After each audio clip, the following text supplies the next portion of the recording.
ये कवायद शुरू की है। पश्चिम बंगाल चुनाव में प्रचार के लिए होने वाली रैलियों के कार्यक्रम में बड़ा बदलाव हुआ है। न्यूज़ 18 के नीरज कुमार की रिपोर्ट है कि अलग अलग दिनों पर पश्चिम बंगाल में होने वाली प्रधानमंत्री की रैलियां अब कोरोना संकट के कारण एक ही दिन कराई जाएंगी। 23 अप्रैल को ये सभी रैली होगी, जब दिन भर में प्रधानमंत्री 4 रैलियों को संबोधित करेंगे। लेकिन इसके साथ एक बड़ा बदलाव ये भी कि इन रैलियों में लाखों लोगों का नहीं, बल्कि केवल 500 लोगों का इंतजाम किया जाएगा। प्रधानमंत्री समेत सभी छोटे और बड़े नेताओं के लिए बीजेपी ने 500 से ज्यादा लोगों की जनसभा करने पर रोक लगा दी। और इस बीच 16 अप्रैल को चुनाव आयोग की बुलाई सर्वदलीय बैठक से जुड़ी कुछ अहम जानकारियां भी सामने आई। सूत्रों के मुताबिक चुनाव आयोग ने ये बैठक कोरोना के हालात बिगड़ने के बाद बुलाई थी, जिसमें बीजेपी, टीएमसी, कांग्रेस और बाकी सभी पार्टियों ने हिस्सा लिया था। बैठक में सभी पार्टियों से कोरोना से जुड़े दिशा निर्देशों का सख्ती से पालन करने को कहा गया था। हालांकि रैलियों पर रोक लगाने की बात बैठक में सिर्फ सीपीएम ने की थी, किसी भी पार्टी ने इस पर कोई बात नहीं की थी। चुनाव आयोग का कहना है कि अगर कुछ और पार्टियों की तरफ से भी रैलियों पर रोक लगाने का प्रस्ताव रखा गया होता तो इस पर जरूर विचार किया जाता।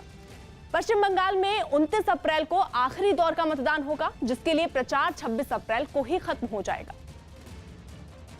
पॉलिटिकल ओपोनेंट्स ज्यादा क्वेश्चन उठा रहे हैं, क्या रैलियां जरूरी हैं, पब्लिक मीटिंग जरूरी है? मुझे ये समझ में नहीं आता, आसाम, केरल और तमिलनाडु के चुनाव में प्रश्न क्यों नहीं उठा, सिर्फ बंगाल में क्यों उठ रहा है? मैं चुनाव कराना न कराना ये भारतीय जनता पार्टी तय नहीं कर सकती, सरकार तय नहीं कर सकती, ये चुनाव आयोग को करना है। चुनाव आयोग ने 2 दिन पहले सभी सर्वदलीय बैठक बुलाई, सबसे ज्यादा सजेशन किए। उन्होंने 1 दिन प्रचार का कर्टेल किया, प्रचार का टाइम कर्टेल किया। अब जो किया उसके तहत हम काम कर रहे हैं।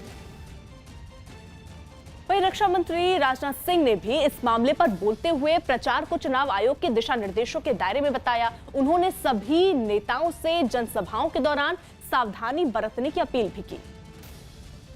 अब इलेक्शन कमीशन जो उचित समझा, इलेक्शन कमीशन ने वो फैसला किया है। इलेक्शन कमीशन के निर्णय पर मैं कोई सवालिया निशान नहीं लगाना चाहता। हाँ, लेकिन सभी को प्रिकॉशन लेना चाहिए। सार्वजनिक सभाओं में मास्क का प्रयोग करना चाहिए सभी, और बार बार हमारे प्रधानमंत्री जी के द्वारा भी आग्रह किया जा रहा है और हम लोगों के द्वारा भी बराबर याद